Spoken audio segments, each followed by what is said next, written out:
ஆக மொத்தத்தில் என்ன சொல்கிறாங்கன்னா, நியூஸை வந்து நியூஸ் அப்படின்ற கேட்டகரியில் நீங்கள் ஒரு இன்ஃபர்மேஷனை பாஸ் பண்ணுறதா இருந்தால் முதல்ல எங்ககிட்ட ரிஜிஸ்டர் பண்ணிக்கிங்க.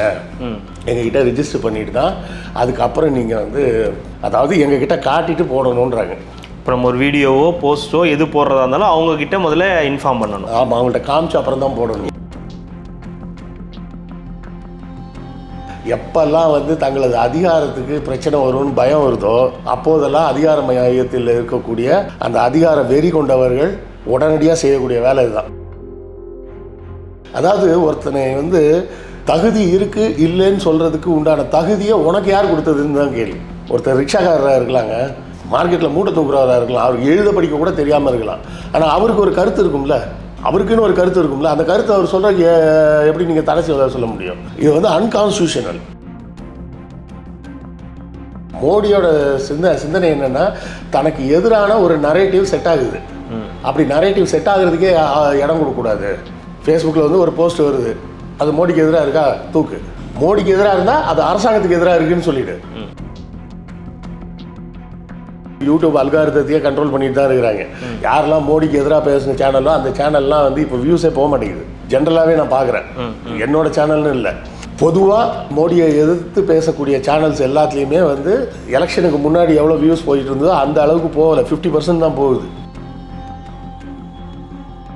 ரெட்ரோலுக்ஸ் நெஞ்சங்களுக்கு வணக்கம். நான் உங்கள் கார்த்திக். இன்றைய பொலிட்டிக்கல் பல்ஸ் நிகழ்ச்சியில் நம்மோடு இணைந்திருப்பவர் அரசியல் விமர்சகர் மற்றும் வரலாற்று பகுப்பாய்வாளர் திரு கிருஷ்ணவேல் டிஎஸ் அவர்கள். வணக்கம் சார். வணக்கம் கார்த்திக். இதற்கப்புறம் இந்த மாதிரிலாம் உட்காந்து பேசுறது அப்படின்றது ஒரு சாதாரண விஷயமா இருக்காதுன்னு நினைக்கிறேன். ஏன்னா அப்படி வரப்போகும் சட்டம் அப்படியா இருக்கலாம் அப்படின்றது செய்திகளாக இருக்குது. குறிப்பாக இப்போது பார்லிமெண்ட்டில் இந்த மாதிரி ஒரு பில் பாஸ் ஆக போகுது அப்படின்ற ஒரு செய்தி நம்ம பரவலாக இப்போ கேட்டுட்ருக்கோம். 2024 இந்த மீடியா சம்மந்தமான, இந்த ப்ராட்காஸ்ட் சம்மந்தமான பல விஷயங்கள் போயிட்டுருக்கு.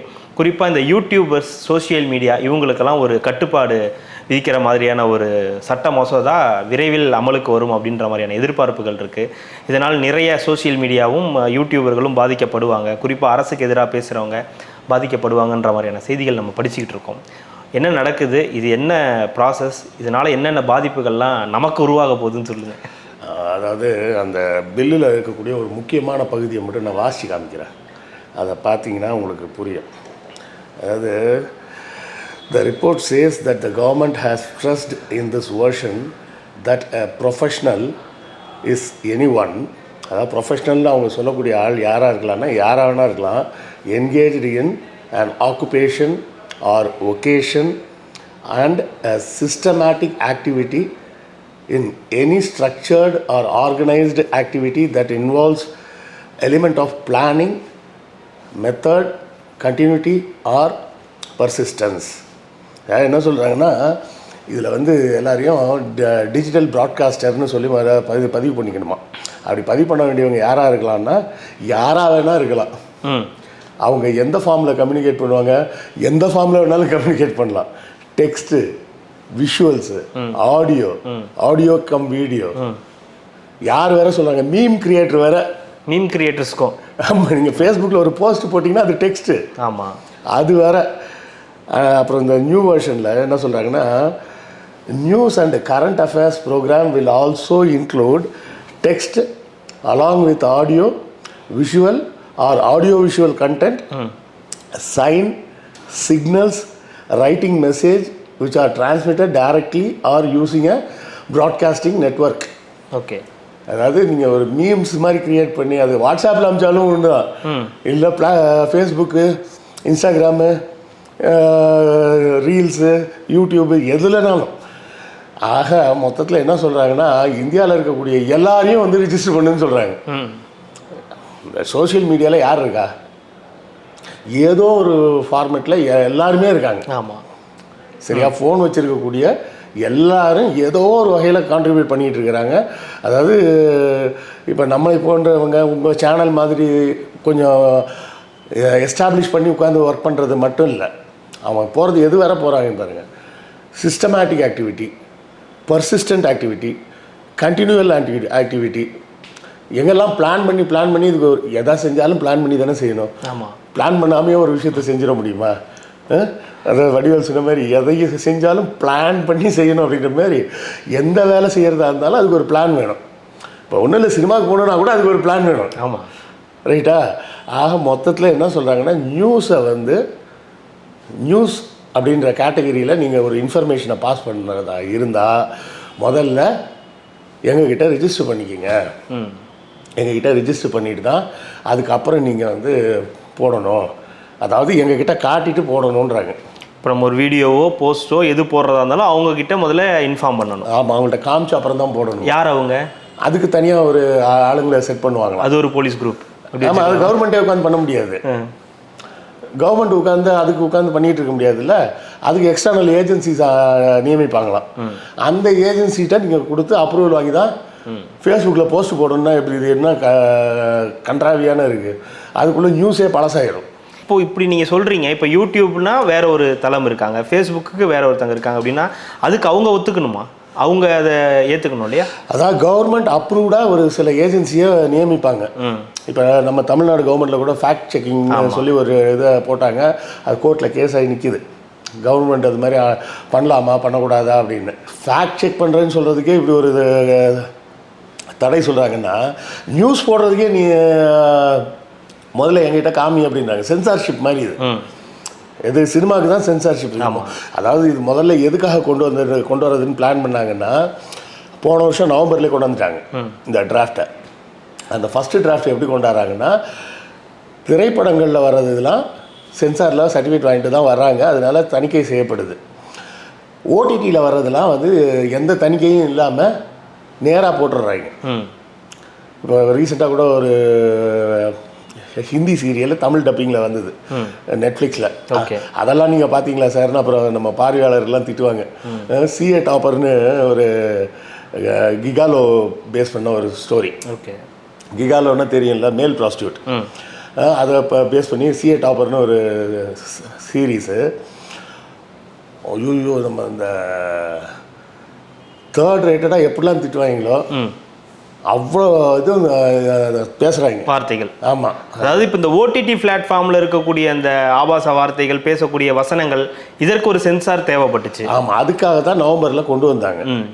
ஆனால் என்ன ஆயிடுச்சு, எலெக்ஷனில் குத்துனாங்க. இப்போ ஒரு குத்து ஒரு 60-65 சீட்டு பிடுங்கிட்டு போயிடுச்சு. யாருக்கு? பிஜேபிக்கு. 308 இருந்த இது வந்து எங்கே வர வந்துருச்சு, 240 வந்துருச்சு. கிட்டத்தட்ட 60+ சீட்டு வாஷ் அவுட் ஆச்சு. அப்போ 60+ சீட் வாஷ் அவுட் ஆனதுக்கு மெயின் ரீசனே என்னென்னா, பத்திரிகைகளில் சொல்கிறதே என்ன சொல்கிறாங்கன்னா, இந்தியாஸ் ஃபஸ்ட் யூடியூப் எலெக்ஷன் அப்படின்னு சொல்கிறாங்க. இந்த எலெக்ஷனை 2024 எலெக்ஷனை இந்தியாஸ் ஃபஸ்ட் யூடியூப் எலெக்ஷன் அப்படின்றாங்க. ஏன்னா இதுக்கு முன்னாடி உள்ள எலெக்ஷன்ஸ் எல்லாம் எப்படி இருக்கும்னா, மீடியாவோட தாக்கம் தான் இருக்கும். மெயின்லைன் மீடியான்னு சொல்லக்கூடிய மெயின் ஸ்ட்ரீம் மீடியா எல்லாமே ஆமாம், அவங்களோட தாக்கம் தான் இருக்கும். இந்த முறை அந்த மெயின் ஸ்ட்ரீம் மீடியாவை ஃபுல்லாக இவங்க விலைக்கு வாங்கிட்டாங்க. எந்த மெயின் ஸ்ட்ரீம் மீடியாவும் மோடிக்கு எதிராக எதுவுமே சொல்லலை. அதுவும் நம்ம ஊரில் ஒரு சேனலில் வந்து நாங்கள் ஒரு சர்வே எடுத்தோம், தமிழ்நாட்டில் பிஜேபி 22 சீட்டு ஜெயிக்கும் அப்படின்லாம் வேறு போட்டாங்க. அந்த அளவுக்கு மெயின் ஸ்ட்ரீம் மீடியாவில் வந்து அவங்க இன்ஃப்ளூயன்ஸ் பண்ணி பப்ளிக்கிட்ட ஒரு நரேட்டிவை செட் பண்ணலான்னு ட்ரை பண்ணாலும் அந்த நரேட்டிவ் எடுபடலை. ஏன் எடுபடலை அப்படின்னு சொன்னால், தொடர்ச்சியாக இந்த சமூக வலைதளங்களில் இருக்கிற மக்கள் பேசக்கூடிய விஷயங்கள், அதிலும் குறிப்பாக பெரிய பெரிய இன்ஃப்ளூயன்சர்ஸ் துருவரத்தி மாதிரி ஆளுங்கள்லாம் பேசக்கூடிய விஷயங்கள்லாம் ஸ்ப்ரெட் ஆகி பாஜகவுக்கு மிகப்பெரிய அடின உடனே இப்போ இந்த சோஷியல் மீடியாவை நம்ம கண்ட்ரோல் பண்ணலாம் அப்படின்ற மாதிரி ஒரு தவறான ஒரு முடிவுக்கு போயிட்டாங்க. இது வந்து ஊர்வாய். நம்ம ஊரில் ஒரு பழமொழி உண்டு, உலவாயை மூடினாலும் மூடலாம், ஊர்வாயை மூட முடியாதும்பாங்க. அதான் உலை கொதிக்குதுன்னா தரன்னு சத்தம் கேட்கும், மூடியை போட்டு மூட்டாங்கன்னா சத்தம் வராது. உலவாயை மூடலாம், ஊர்வாயை மூட முடியாது அப்படிம்பாங்க. ஊர் எப்பவும் பேசிட்டு தான் இருக்கும். இது வந்து இவங்க இன்றைக்கி நேற்று புதுசாக ட்ரை பண்ணல. எப்பெல்லாம் வந்து தங்களது அதிகாரத்துக்கு பிரச்சனை வரும்னு பயம் வருதோ அப்போதெல்லாம் அதிகார மையத்தில் இருக்கக்கூடிய அந்த அதிகார வெறி கொண்டவர்கள் உடனடியாக செய்யக்கூடிய வேலை இதுதான். ஹிட்லரும் இதான் பண்ணார். இங்கே நம்ம ஊரில் இந்திரா காந்தியே இதுதான் பண்ணாங்க 75-77. ஆமாம், எமர்ஜென்சி டைமில் பத்திரிகைகள் என்ன செய்தி வரணுன்றதே அவங்க தான். இல்லை, நீங்கள் எல்லாம் கம்போஸ் பண்ணி கொண்டு போய் கொடுத்துடணும். ஆமாம், அவங்க பார்த்து இது ஓகே இல்லைன்னு சொல்லுவாங்க. எது ஓகேன்னு சொல்கிறாங்களோ அதை மட்டும் தான் போடணும். அப்போ கிட்டத்தட்ட நம்ம ஒரு எமர்ஜென்சியில் இருக்கோமா?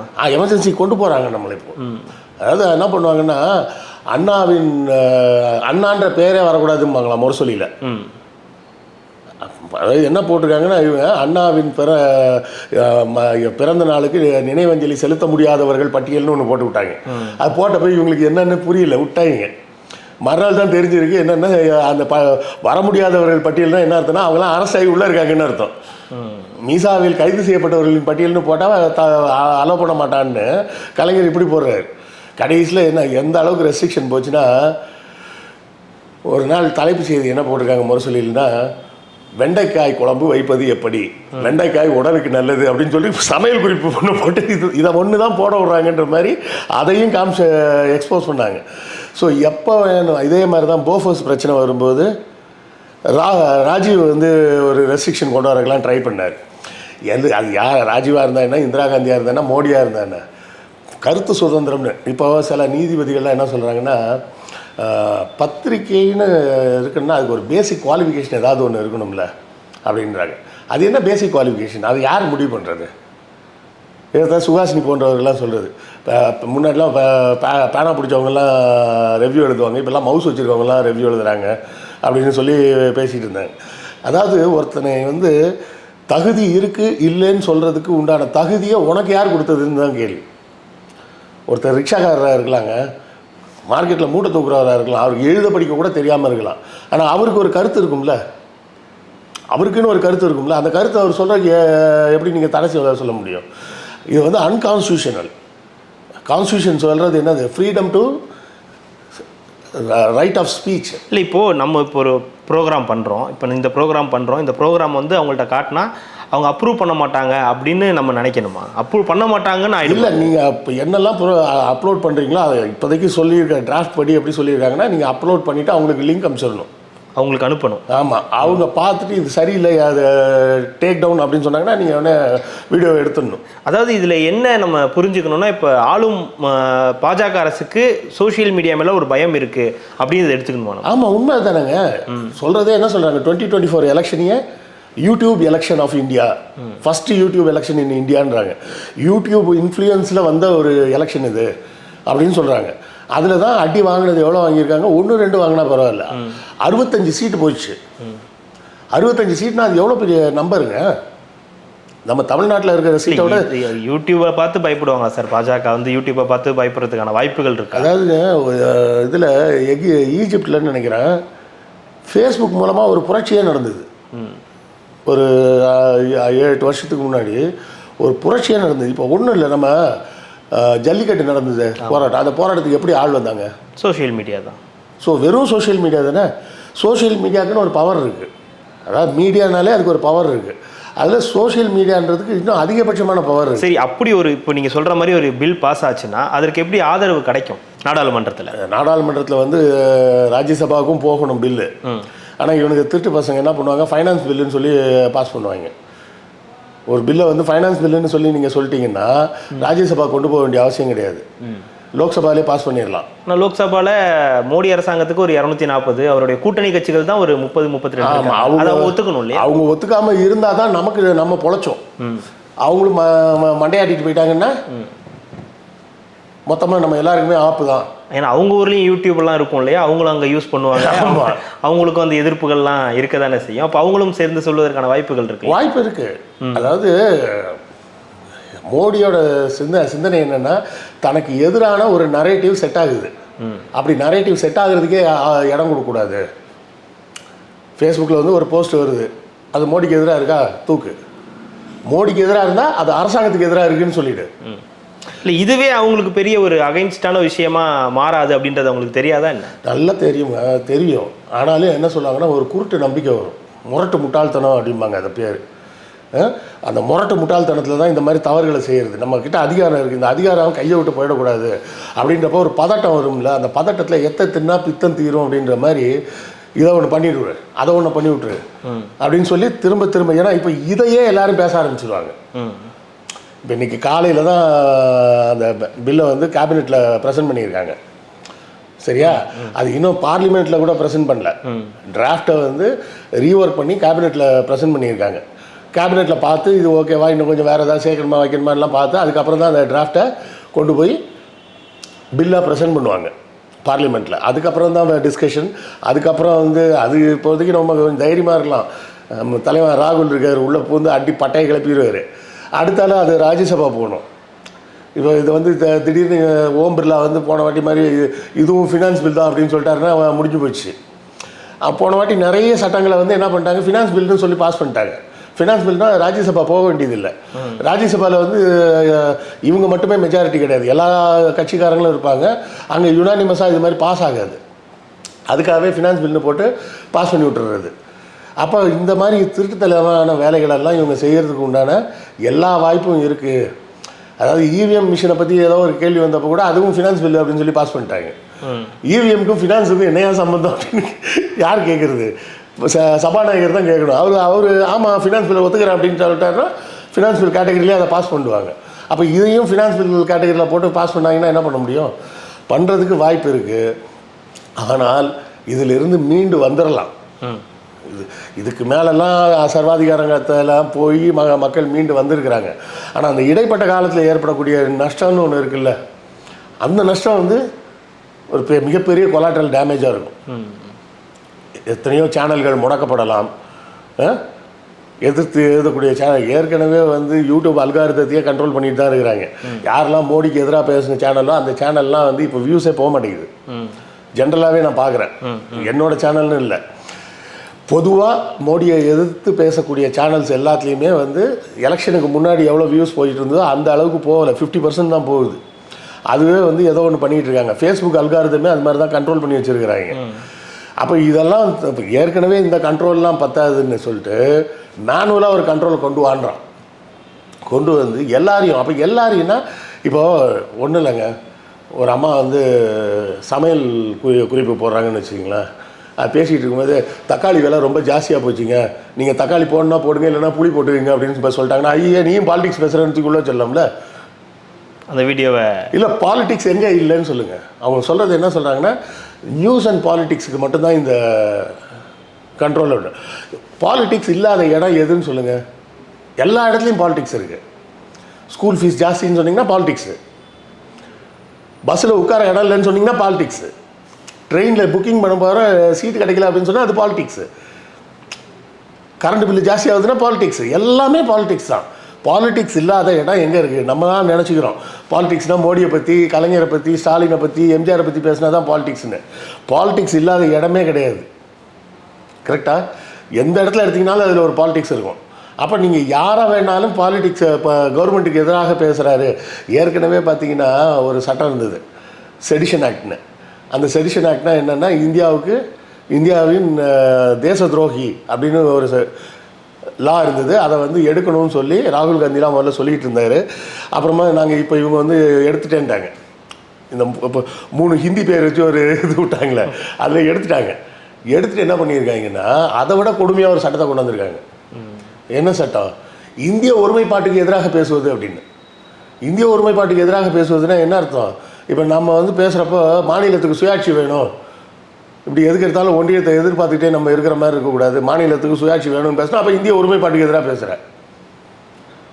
நாங்கள் ராமர் கோயில் கட்டியிருக்கோம், ராமர் கோயில் எதுக்கே கட்டியிருக்கேன், அது எதுக்கு இப்போ தேவைன்னா இந்திய ஒருமைப்பாட்டுக்கு எதிராக பேசுகிறேன். எதை வேணாலும் இந்திய ஒருமைப்பாட்டுக்கு எதிராக பேசுகிறேன்னு சொல்லிடலாம்ல. அப்போ அதை போலவே தான் நீங்களையும் இப்போ உங்கள் கொண்டு வந்திருக்க சட்டப்படி பார்த்தீங்கன்னா யாரை வேணாலும் தூக்கி உள்ளே வைக்கலாம்.